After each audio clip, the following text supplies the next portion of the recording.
Good evening all of you. Good evening भाई फौजी, Satish, good evening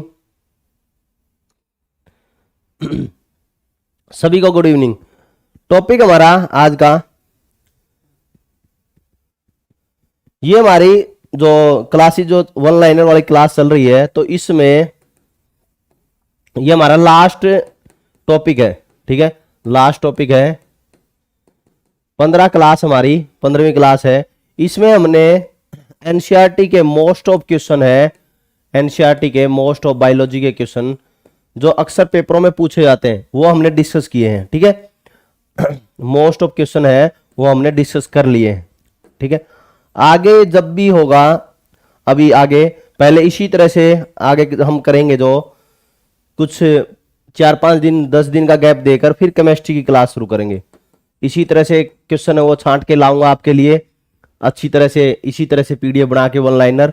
फिर उसके बाद में हम फिजिक्स करेंगे। ठीक है, तो बीच में थोड़ा सा गैप होगा आपके क्लास में, फिर केमिस्ट्री की होगी। इसी तरह से केमिस्ट्री की जैसे 15 क्लास है, इसी तरह से 10-12 क्लास है वो हमारी केमिस्ट्री की होगी, और फिर 10-15 क्लास हमारी फिजिक्स की होगी। इसी तरह से हमारे टॉपिक होंगे। ठीक है, आज हमारी अंतिम क्लास है। ठीक है, और फिर उसके बाद में जो एक बार हमारा ये एनसीईआरटी से रिलेटेड क्वेश्चन है, ये हमारे होने के बाद में, केमिस्ट्री के भी फिजिक्स के भी होने के बाद में फिर हमारी ऑब्जेक्टिव टाइप होगा। ऑब्जेक्टिव टाइप क्वेश्चन होंगे हमारे। लगातार हमारी क्लास चलती रहेगी, लेकिन अब थोड़ा सा केमिस्ट्री के जो टाइप होंगे उसमें थोड़ा सा समय लगेगा, और उसके बाद में फिर वापस केमिस्ट्री की क्लास शुरू की जाएगी। इसलिए जो बीच में जो गैप है, अब 5-7-10 दिन का जितना भी गैप हो, जिसकी क्लास ये 15 क्लास नहीं देखी हो जिसने, तो वो अपनी एक बार सारी क्लास वो अच्छी तरह से देख ले, और उसके बाद में हम दोबारा फिर शुरू करेंगे। तो इसलिए आज की हमारी अंतिम क्लास है। तो इसका पहला क्वेश्चन है, बैक्टीरिया को किसकी सहायता से देखा जा सकता है? बैक्टीरिया को किसकी सहायता से देखा जा सकता है? रेखा वर्मा जय हिंद बच्चे, साहिल जय हिंद। बताएं, बैक्टीरिया को किसकी सहायता से देखा जा सकता है? Bacteria can be seen by, bacteria को किसकी सहायता से देखा जा सकता है? तो किसकी सहायता से देखा जा सकता है? इलेक्ट्रॉनिक माइक्रोस्कोप की वजह से, इलेक्ट्रॉनिक माइक्रोस्कोप से। माइक्रोस्कोप क्या होता है? माइक्रोस्कोप है वह सूक्ष्मदर्शी यंत्र होता है। क्या होता है? सूक्ष्मदर्शी यंत्र, सूक्ष्मदर्शी यंत्र। ठीक है, बैक्टीरिया को किसकी सहायता से देखा जा सकता है? सूक्ष्मदर्शी यंत्र के माध्यम से देखा जा सकता है। ठीक है, जब हम थे +1 में, हमारे बहुत ही शानदार बायोलॉजी के टीचर थे, बहुत ही शानदार, और हमको सूक्ष्मदर्शी यंत्र में बैक्टीरिया आदि और वो देखने के लिए बोलते थे। लेकिन सभी बच्चे यहां भरते थे, तो मेरी भी बारी आती थी और मुझे ये कहते दिखा बैक्टीरिया। तो पता नहीं कौन किस तरह का होता है, ये तो हमने किताबों में देखा, लेकिन मुझे बैक्टीरिया कभी नहीं दिखा। सारे बच्चे यहां भरते थे, फिर बाद में पूछते आपको दिखा? दिखा तो था, एक लेयर सी थी पतली सी, तो मतलब जैसा मैंने दिखा वैसा ही उस सभी बच्चों को दिखा। ठीक है, तो बैक्टीरिया है वो बिल्कुल, या ये हो सकता है कि जो सूक्ष्मदर्शी यंत्र था वो उस टाइम का, मैंने कभी सर से पूछा नहीं, या तो उससे कुछ दिखता ही नहीं होगा, या दिखता होगा तो बिल्कुल सूक्ष्म दिखता होगा, और इस टाइप से उसका जो स्ट्रक्चर है वो जिस तरह का है, जो सर को दिखता होगा, तो उसी तरह से हम ये सोचते थे सर को दिखता है, हमको कुछ नहीं दिखता। तो वो सर को पता है भी कैसा दिखता था। या ये है कि इलेक्ट्रॉनिक सूक्ष्मदर्शी वो नॉर्मल सूक्ष्मदर्शी यंत्र था, उसमें कोई लेंस वगैरह है बिल्कुल पुराने जमाने के लगे हुए थे, कोई बड़ी चीज देखने के लिए उपयोग होता होगा। अगला देखो, चाय की पत्तियों में महत्वपूर्ण उत्तेजक कौन है? The most significant stimulate in the tea leaves, कौन सा? कैफीन। कौन है? कैफीन। चाय में मुख्य उत्तेजक कौन सा है? कैफीन। अगला, पेरिस समझौता किसके लिए जाना जाता है? पेरिस समझौता किसके लिए जाना जाता है? पेरिस समझौता। पेरिस समझौता मुख्य रूप से क्या है? जो ग्लोबल वार्मिंग से संबंधित था, और ग्लोबल वार्मिंग में CO2 गैस की मात्रा ज्यादा होने की वजह से ग्लोबल वार्मिंग के लिए एक समझौता हुआ था पेरिस में, CO2 की कमी करने के लिए। इसलिए इसको ये बोलता है CO2 अकेला CO2 नहीं, यहां पर जो बात हुई थी, ये बात हुई थी ग्रीन हाउस गैस को कम करना है। ग्रीन हाउस गैसें, ग्रीन हाउस गैसों को कम करना है, इसमें यह समझौते की बात हुई थी। कई बार ग्रीन हाउस गैसों के लिए ऐसा लिखा जाता है हरित ग्रह गैसें, ग्रह प्रभाव गैसें, ठीक है, ऐसे भी बोला जाता है। Green house effect gases, green house effect gases, gases, ठीक है। अगला देखो आप, मॉन्ट्रियल समझौता जाना जाता है। मॉन्ट्रियल समझौता किसके लिए जाना जाता है? मॉन्ट्रियल समझौता बहुत ही इंपॉर्टेंट है। ये क्वेश्चन जो पूछे जाते हैं, बच्चों के कंफ्यूजन रहता है। जब पेरिस समझौते की बात करें तो वो किसके लिए? ग्रीन हाउस के लिए। और जो मॉन्ट्रियल समझौते की बात की जाए तो वो ओजोन परत के लिए था, ठीक है, ओजोन परत के लिए। ओजोन परत में एक क्षरण हो रहा था जब, तो उसके लिए किया गया था कि CFC, अन्य जो गैसें हैं, CFC क्लोरोफ्लोरोकार्बन और HCFC हाइड्रोक्लोरोफ्लोरोकार्बन, ठीक है, और CCl4 कार्बन टेट्राक्लोराइड, ठीक है, CHCl3 क्लोरोफॉर्म। तो chloroform, carbon tetrachloride, CFC chlorofluorocarbon, hydrochlorofluorocarbon, इन और क्लोरीन गैस, तो इन गैसों की वजह से, ब्रोमीन की वजह से भी होता है, ब्रोमीन की वजह से ओजोन में जो नष्ट है वो ब्रोमीन, नाइट्रोजन के ऑक्साइडों से भी होता है, नाइट्रोजन के ऑक्साइडों से, नाइट्रोजन के ऑक्साइड से भी ओजोन परत नुकसान होती है। ये बात आपको ध्यान रखना है। ये बात और ध्यान रखना है कि कभी भी बच्चों के कंफ्यूजन रहता है, कभी भी CO2 की वजह से ओजोन परत को नुकसान नहीं होता, CO की वजह से ओजोन परत को नुकसान नहीं होता, SO2 की वजह से ओजोन परत को नुकसान नहीं होता। यह बात आपको ध्यान रखनी है, ये बच्चे कंफ्यूज हो जाते हैं। अगला, वातावरण में पोषक पदार्थों, वातावरण में पोषक पदार्थों को पुनर्चक्रण करने में सहायक सुनिश्चित सूक्ष्म जीवों को किस रूप में परिभाषित किया है? ये तो आप बता ही दोगे, ये आया हुआ था पेपर में। वातावरण में पोषक पदार्थों को पुनर्चक्रण करने में सहायक सुनिश्चित सूक्ष्म जीवों को किस रूप में परिभाषित किया है? Nutrients are recycled in the atmosphere with the help certain micro organism refer to as. Micro organism के बारे में मैंने बताया था, डीकंपोजर होते हैं। ये क्या होते हैं? डीकंपोजर, अपघटक। अपघटक ही क्या करते हैं? पोषक पदार्थों का पुनर्चक्रण में मदद करते हैं, डीकंपोजर बोलते हैं इसको। और ये हमारे क्या होते हैं? वातावरण के सफाई कर्मी होते हैं। क्या होते हैं? वातावरण के सफाई कर्मी, ठीक है, वातावरण के क्या होते हैं? सफाई कर्मी होते हैं, ठीक है, इन the atmosphere with the help of certain micro. और सफाई कर्मी कौन है? जैसे बैक्टीरिया हो गया, कवक हो गया, ठीक है, मैंने आपको बताया था अपघटक के बारे में, पिछली क्लास में बताया था ना, पर्यावरण वाली में, बैक्टीरिया और कवक। अगला देखो आप, हरित उर्वरक किसके अपघटन से प्राप्त किया जाता है? The green manure is obtained from, green manure is obtained from. हरित उर्वरक किसके अपघटन से प्राप्त किया जाता है?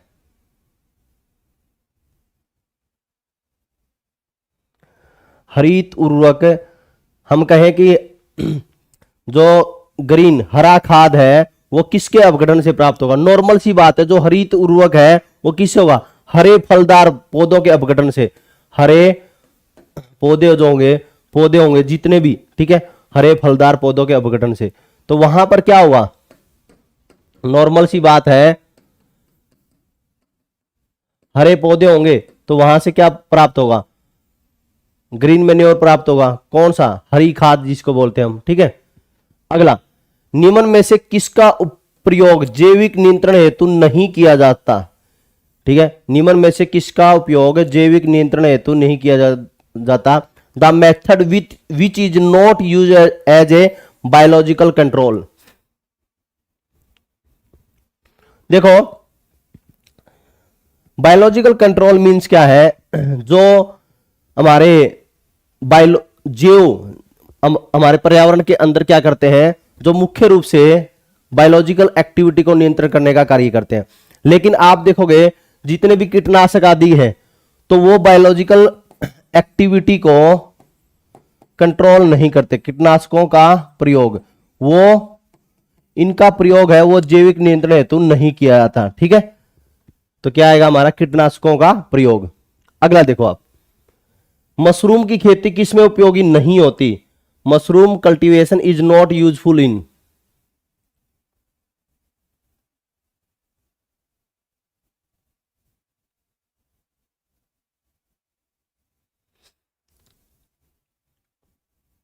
जैसे ऑप्शन में जब ये क्वेश्चन आया था एक पेपर में, तो मैंने वही पेपर में जो एनसीईआरटी के क्वेश्चन थे वहां देखा कि एनसीईआरटी से किस तरह से वो क्वेश्चन पूछा गया।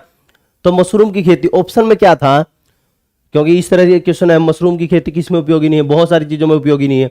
तो ऑप्शन में क्या था उस समय पर, ये देखो ऑप्शन में था, कई 2-3 ऑप्शन देखे, उसमें एक ऑप्शन था अनाज रोगों का जैविक नियंत्रण। अनाज के जो रोग होते हैं, अनाज रोगों का जैविक नियंत्रण, रोगों का जैविक नियंत्रण, तो नॉर्मल सी बात है। तो आप देखोगे अनाज रोगों में जैविक नियंत्रण में, ठीक है, जो जैविक नियंत्रण में जो अनाजों के अंदर जो रोग उत्पन्न होते हैं उनके अंदर जो जैविक क्रियाएं की जाती है, जो बायोलॉजिकल हो और जो हमारे पर्यावरण को नष्ट नुकसान ना पहुंचाए, तो उनके उनके लिए जैविक नियंत्रण के लिए मशरूम की खेती कोई फायदेमंद नहीं है। ठीक है, अनाज रोगों को जैविक नियंत्रण के लिए कैसे, जैसे नीम आदि का प्रयोग किया जा सकता है। नीम का उपयोग है वो जैविक नियंत्रण में एक बहुत ही अच्छा कारक बोला जाता है। अगला देखो बहुत ही इंपॉर्टेंट, किसके द्वारा सीमित समय अवधि में पौधों के समरूप प्रतिरूप, ठीक है, प्रतिरूप क्या रहता है हमारा, आइडेंटिकल, बिल्कुल समान, ठीक है, की एक बड़ी मात्रा प्राप्त की जा सकती है। A large number of identical plants can be obtained in A short span of time throws. बताएं, बहुत ही कम समय में बहुत ही ज्यादा प्लांट तैयार किए जा सकते हैं, और सेम के same identical plants can be obtained in A short time, बिल्कुल कम समय में। मैंने आपको एक तकनीक बताई थी बोनसा इंडस्ट्री में उपयोग होती है, आपको ध्यान हो तो मैंने बताया था कि बोनसा उद्योग के अंदर इसका उपयोग किया जाता है। कौन सा, tissue culture technique. Tissue culture technique है, टिश्यू कल्चर टेक्निक, टेक्निक में टेक्निक है, इसको बोलते हैं उत्तक संवर्धन तकनीक। उत्तक संवर्धन तकनीक के अंदर, उत्तक संवर्धन तकनीक के अंदर हार्मोन लिए जाते हैं। क्या लिए जाते हैं, हार्मोन, जैसे ऑक्सीजन ले लिया, ठीक है, साइटोकाइनिन ले लिया, तो उनका एक घोल सा तैयार करके, ठीक है, तो उसके अंदर यदि कोई अपना पौधा हो उसकी पत्ती डाल दे या कोई कोशिका डाल दे, तो जितनी कोशिका डाली आपने उतनी कोशिकाओं से ही उतने ही पौधे प्राप्त किए जा सकते हैं। और वो क्या होंगे, बिल्कुल आइडेंटिकल प्लांट होंगे, बिल्कुल समान होंगे, उनके फोटोकॉपी हो गई। प्रतिरूप का मतलब क्या होता है, फोटोकॉपी। समरूप क्या है, बिल्कुल समान। तो इस तरह से टिश्यू कल्चर तकनीक का उपयोग किया जाता है। कई वर्तमान के अंदर आपको ध्यान हो, बाबा रामदेव की वीडियो देखोगे तो आप, तो बाबा रामदेव कहता है कि मैंने बहुत सारे प्लांट जो विलुप्त होने की कगार पर थे, तो उनको टिश्यू कल्चर टेक्निक के माध्यम से उनको सोल्व किया, उनको दोबारा विकसित किया।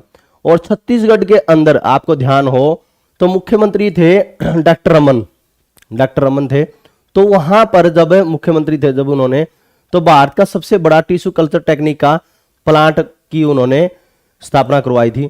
तो वहां पर मुख्य रूप से क्या काम था, मुख्य रूप से यही काम था कि जो पौधे हैं वो जो हमारे, क्योंकि पीएचडी है तो उनको इन चीजों का पता है, तो जो विलुप्त होने की कगार पर बहुत सारी जड़ी बूटियां हैं, तो विलुप्त होने की कगार पर है, तो उनको दोबारा उस तकनीक के माध्यम से प्राप्त किया जा सकता है। और अच्छी रिसर्च भी कर सकते हैं बच्चे, बॉटनी और जूलॉजी के बच्चे हैं मुख्य रूप से, तो क्या है, बॉटनी के बच्चे, ठीक है, तो अच्छी तरह से उस पर शोध करने के लिए ऐसा प्रयोग किया जाता है। ठीक है, अगला बीटी बीज किससे संबंधित है, बीटी बीज, बीटी बीज, बीटी बीज संबंधित है। लाइक और शेयर कर दो भाई।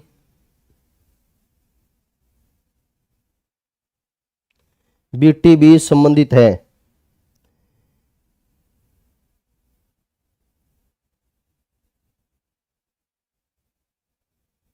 बीटी बीज संबंधित है।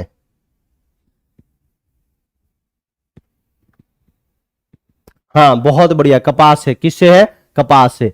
BT20 किससे संबंधित? कपास से, कॉटन से। मैंने आज आपको टेलीग्राम चैनल पर एक क्वेश्चन भेजा था, आपको ध्यान हो तो, बहुत ही बढ़िया शानदार। IVF, IVF in vitro fertilization, in vitro fertilization का, इन विट्रो फर्टिलाइजेशन का। और उसमें आपको ध्यान हो, उसमें यह बताया हुआ है कि पहला, देश का पहला टेस्ट ट्यूब बेबी से, टेस्ट ट्यूब बेबी से तैयार भैंस ने जो कटड़ा जन्मा है, तो भारत का पहला टेस्ट ट्यूब बेबी। और कौन सी भैंस में? बन्नी भैंस में, बन्नी भैंस में। तो आपके ध्यान में आएगा, यदि आप ने देखा हो, और ये कहोगे तो आप मुर्रा नस्ल में तैयार किया था ये तो करनाल ने, तो आपके मन में ये आएगा। तो देखो वहां पर क्लोनिंग थी, वो क्या थी? क्लोनिंग थी। तो ये ध्यान रखना, क्लोनिंग के लिए जो तैयार किया है वो अलग है, और ये आईवीएफ से तैयार किया है अलग है। ठीक है, ये बात ध्यान रखनी है। और उसको अच्छी तरह से आप टेलीग्राम पर चैनल पर पढ़ोगे तो, और फिर आप ऐसे शोध किया करो, जब एकदम रटाया मत पढ़ा करो। जब इस तरह के क्वेश्चन आते हैं, बच्चा गलत करता है। आईवीएफ से अलग है और क्लोनिंग अलग होती है। ठीक है, कपास के लिए। अगला, फसलों का अध्ययन क्या कहलाता है? फसलों का अध्ययन, फसलों का अध्ययन, the study of field crops is called, what is called? Agronomy. क्या कहलाता है? एग्रोनॉमी, एग्रोनॉमी कहलाता है। ठीक है, इंग्लिश में भी एग्रोनॉमी बोलते हैं। अगला, जैव उर्वरक का चुनाव करें, सिलेक्ट द बायो फर्टिलाइजर। उसमें जो अलग अलग जैव उर्वरक थे, तो उसमें से ये है कि कौन से जैव उर्वरक है, तो आप एक दो का नाम बता सकते हो। बायो फर्टिलाइजर बताएं। जैसे नील हरित शैवाल, नील हरित शैवाल, नील हरित शैवाल, ब्लू ग्रीन एल्गी बोलते हैं इसको। क्या बोलते हैं? Blue green algae, algae. ये हमारे क्या है? जैव उर्वरक है। ठीक है, शैवाल भी हमारे क्या है? जैव उर्वरक है, एल्गी भी। अगला, निम्न में से उत्तक संवर्धन, उत्तक संवर्धन वही आगे, टिश्यू कल्चर, टिश्यू कल्चर की सही व्याख्या क्या है? सही व्याख्या क्या है?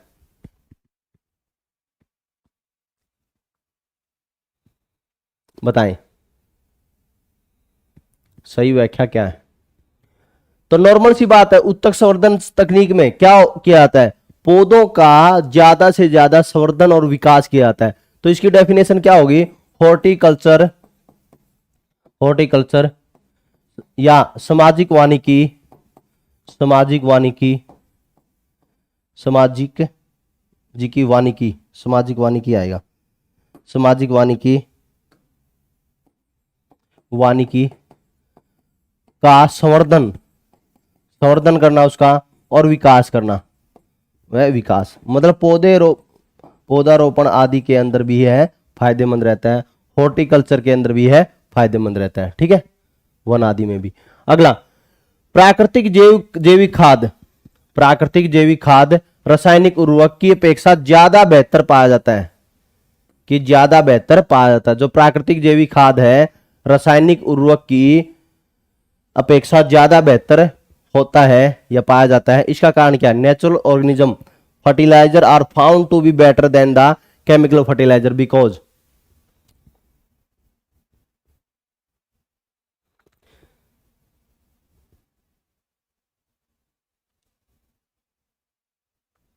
क्यों? क्योंकि प्राकृतिक जैविक खाद है जो होता है, जिसको हम जैव उर्वरक खाद भी बोलते हैं, तो ये रासायनिक उर्वरक की तुलना में बहुत ही फायदेमंद रहता है। क्योंकि ये जो हमारी मृदा होती है, हमारी मृदा, तो भूमि की मृदा को भी बनाए रखता है, इसको बहुत बढ़िया मेंटेन करता है। साथ में भूमि की उर्वरता शक्ति को भी बढ़ाता है, भू उर्वरता को भी बढ़ाता है, भू उर्वरता को बढ़ाता है, और मृदा को भी मजबूत करता है। जैसे लेकिन रासायनिक उर्वरक क्या करते हैं? मृदा को कमजोर करेंगे, भू उर्वरता में धीरे धीरे कमी आती रहेगी। ठीक है, तो ये रहता है। अगला, किस औषधीय पौधे का प्रयोग त्वचा की सुरक्षा के लिए किया जाता है? त्वचा की सुरक्षा के लिए बाबा रामदेव कई बार बोलता है, कि त्वचा की सुरक्षा के लिए ये औषधीय पौधा उपयोग करो, कौन सा है? और कई लोग लगाते भी होंगे त्वचा पर, इसलिए बाबा रामदेव ने तो खूब बेच लिया, इस पे बहुत खूब बेचा है। और अपने खेतों में भी कई लोग हैं वो लगा लेते हैं, अपने आंगन में भी लगा लेते हैं। कौन सा पौधा? एलोवेरा। कौन सा है? एलोवेरा। एलोवेरा है त्वचा के लिए बहुत ही फायदेमंद रहता है, इसीलिए आपने देखा कई फेस वॉश है एलोवेरा के आते हैं, फेस वॉश, ठीक है। कई तो ऐसे हैं पूरा पूरे शरीर पे भी मल लेते होंगे एलोवेरा, ठीक है। अगला, सूक्ष्म जीवों द्वारा जैविक यौगिकों से अल्कोहल उत्पादन की प्रक्रिया किस नाम से जानी जाती है? सूक्ष्म जीवों द्वारा जैविक यौगिकों से अल्कोहल उत्पादन की प्रक्रिया किस नाम से जानी जाती है? सभी को पता मिलेगा, इस पर तो मैंने बहुत ही एक डेडिकेटेड वीडियो भी बना रखी, पूरी की पूरी। बताएं।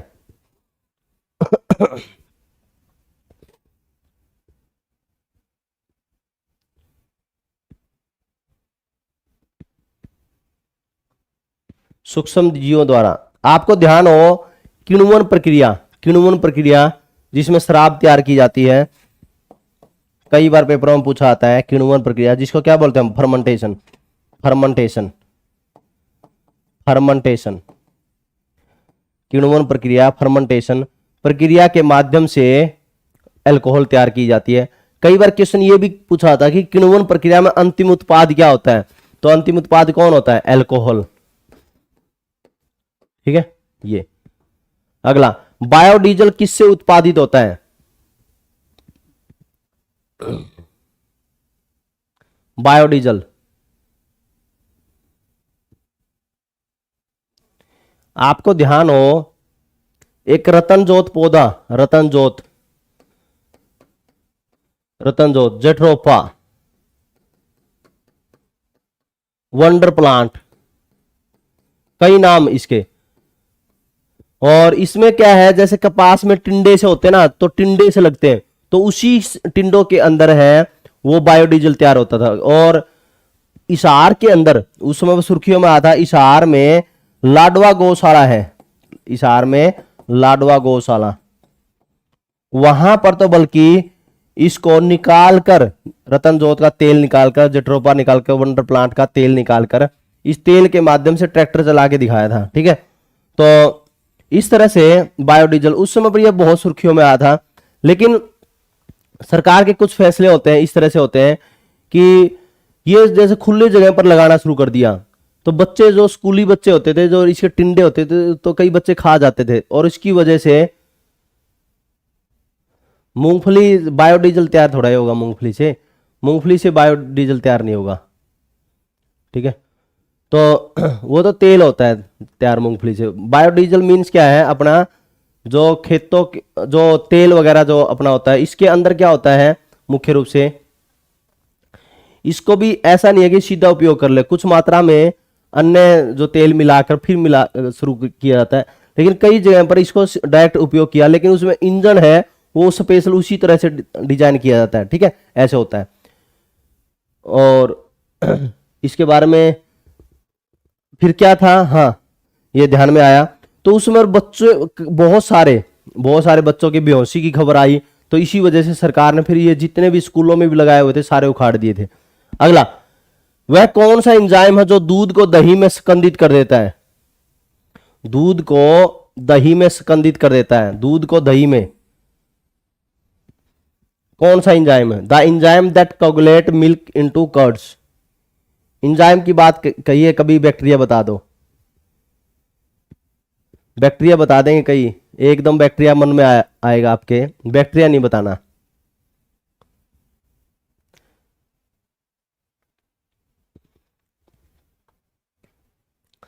तो ध्यान रखना है आपको, रेनिन, कौन सा है? रेनिन, कौन सा है? रेनिन, ठीक है।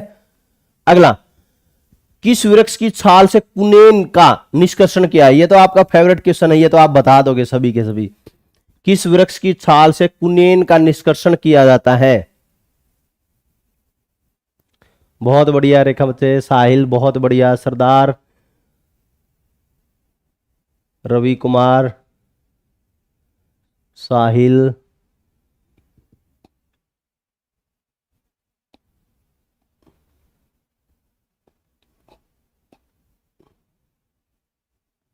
बहुत ही बढ़िया। सिनकोना कौन सा है? सिनकोना, ये ध्यान रखना, सिनकोना है, सिनकोना, सिनकोना। सिनकोना नामक पौधे की छाल से, सिनकोना नामक पौधे की छाल से प्राप्त होता है, ये पौधे की छाल से, ठीक है। जो कुनेन नामक दवाई है, यह सिनकोना नामक पौधे की छाल से प्राप्त होती है, और इसी से मलेरिया का इलाज होता है। क्या, किसका इलाज होता है? मलेरिया का, मलेरिया का इलाज इसी से होता है, ठीक है, ये ध्यान रखना है। अगला, च्युइंगम गम किससे बनता है? च्युइंगम गम किससे बनता है? करुणा बच्चे, गुड इवनिंग। च्युइंगम गम है वो किससे बनता है? बताएं जल्दी, किससे बनता है? लेटेक्स से। किससे बनता है? लेटेक्स, रबड़ से ही बनता है, ये रबड़ है, खाने का नहीं होता।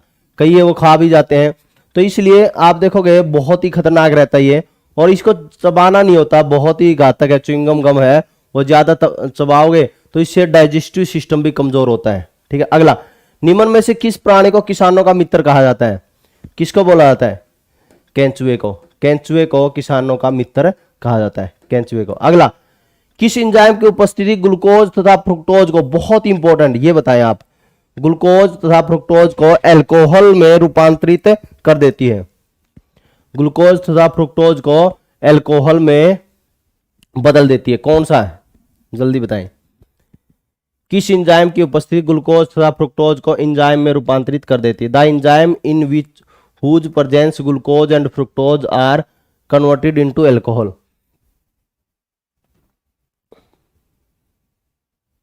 कौन सा एंजाइम है? जाइमेज। कौन सा है? जाइमेज। जाइमेज एंजाइम है वह ग्लूकोज तथा फ्रुक्टोज को अल्कोहल में बदल देता है। अगला, मक्खन क्या है? मक्खन, मक्खन क्या है?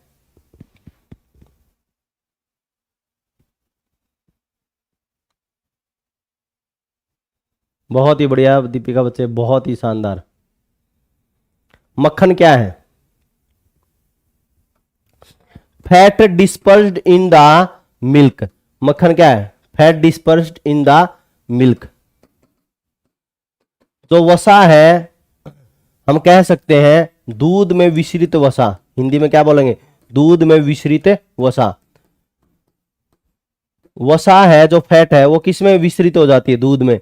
मक्खन वही होता है जिसको आप टिंडी घी बोलते हैं। टिंडी होता है ना, जो टिंडी देखी हो आपने, मक्खन। एक तो मार्केट में आता है वीटा का और इनका अलग अलग कंपनियों का, ठीक है, लेकिन अपना जो टिंडी घी है वो बिल्कुल अच्छा एग्जाम्पल है दूध में विसरित वसा का।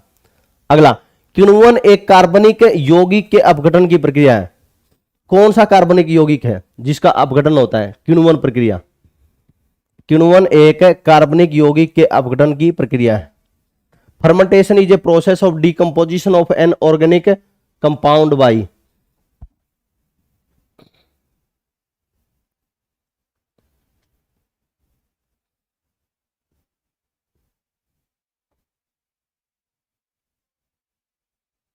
बताएं।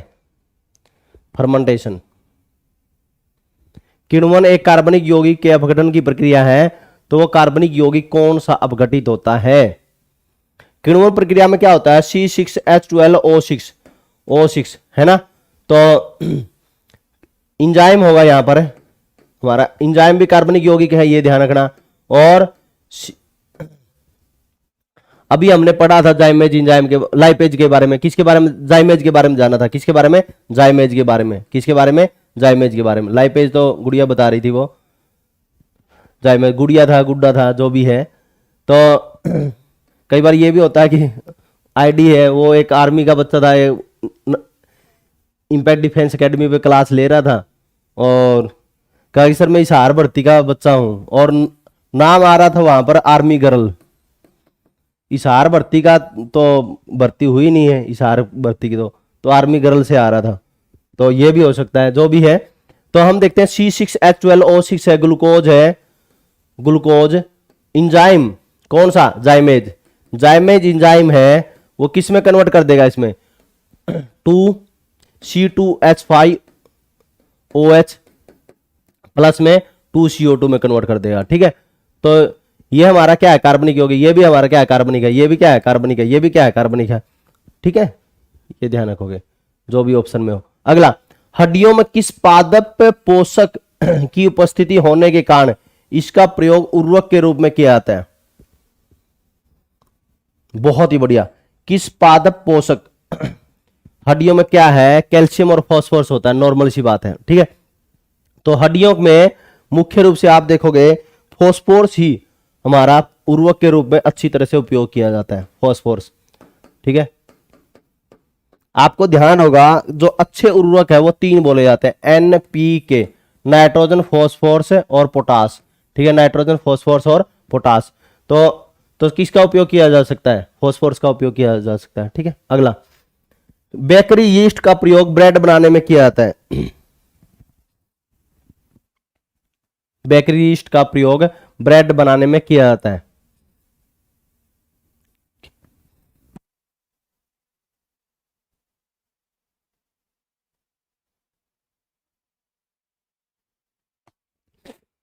बेकरी यीस्ट का प्रयोग ब्रेड बनाने में किया जाता है। क्या करता है ये बेकरी यीस्ट? क्या करता है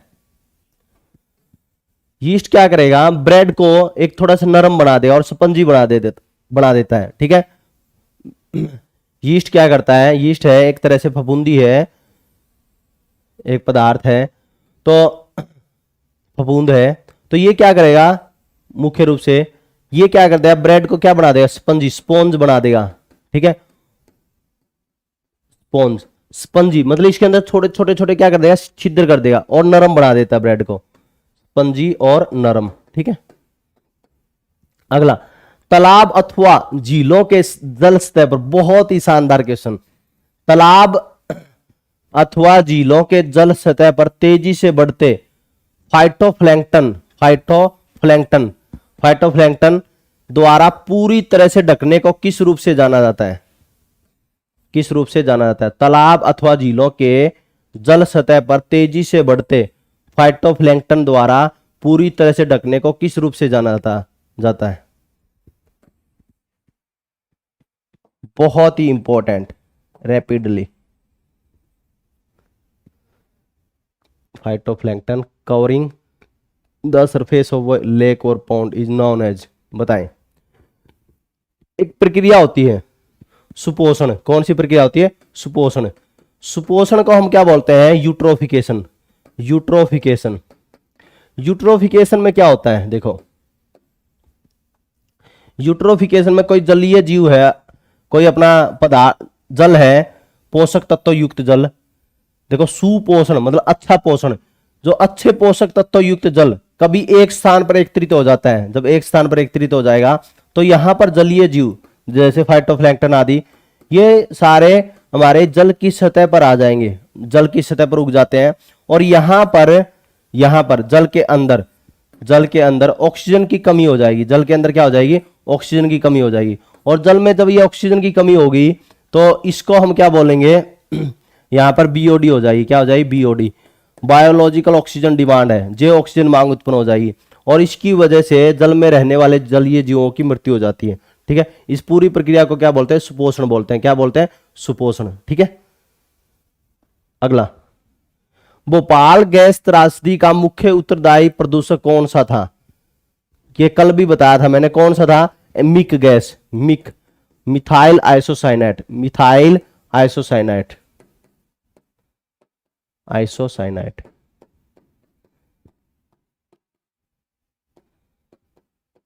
ठीक है, मिथाइल आइसोसाइनाइट। ये थे हमारे आज के जो क्वेश्चन। देखो, मैंने बताया आपको कि ये हमारी लास्ट क्लास थी, 15 क्लास। आप इनको जिसने नहीं देखी, बहुत ही सुप्रभ क्लास है, इनको देखो अच्छी तरह से। फिर उसके बाद में हम रसायन विज्ञान शुरू करेंगे, केमिस्ट्री शुरू करेंगे 5-7 दिन का गैप देकर, जिससे आपका जो पहले वाली क्लास यदि नहीं देखी हो तो इसको बेहतर तरीके से आप देख लो। इनको देखने के बाद में फिर केमिस्ट्री शुरू होगी, फिर केमिस्ट्री के बाद में फिर फिजिक्स शुरू होगी, फिर उसके बाद में ऑब्जेक्टिव टाइप की सीरीज लेकर आऊंगा मैं, ऑब्जेक्टिव टाइप क्वेश्चनों की, ठीक है, ठीक है। और साथ में जैसे अभी जब केमिस्ट्री क्लास शुरू होगी उस समय पर 2-2 क्लास शुरू होगी। एक बार तो हरियाणा जीके चल रही है अपनी क्लास, ठीक है, कंटिन्यू। फिर इसके साथ में एक बायोलॉजी क्लास भी शुरू होगी सब्जेक्टिव की, बायोलॉजी सब्जेक्टिव भी क्लास शुरू होगी। बायोलॉजी सब्जेक्टिव के बाद में कुछ टॉपिकों के बाद में फिर केमिस्ट्री की भी सब्जेक्टिव क्लास शुरू होगी। केमिस्ट्री में बहुत ही इंपॉर्टेंट टॉपिकों की क्लास शुरू होने वाली है। ठीक है, तो आज के लिए इतना ही, और इसकी पीडीएफ आपको इम्पैक्ट एकेडमी टेलीग्राम चैनल पर उपलब्ध हो जाएगी। ठीक है प्यारे बच्चों, आज के लिए इतना ही। Best wishes, best of luck, जय हिंद, वंदे मातरम। जुटे रहो, मेहनत करते रहो, मेहनत का परिणाम सफलता की ओर लेकर ही जाता है। और क्लास कैसी लगी, ये अपनी 15 क्लास थी, इनको कमेंट सेक्शन में आप जरूर बताएं कि कैसी क्लास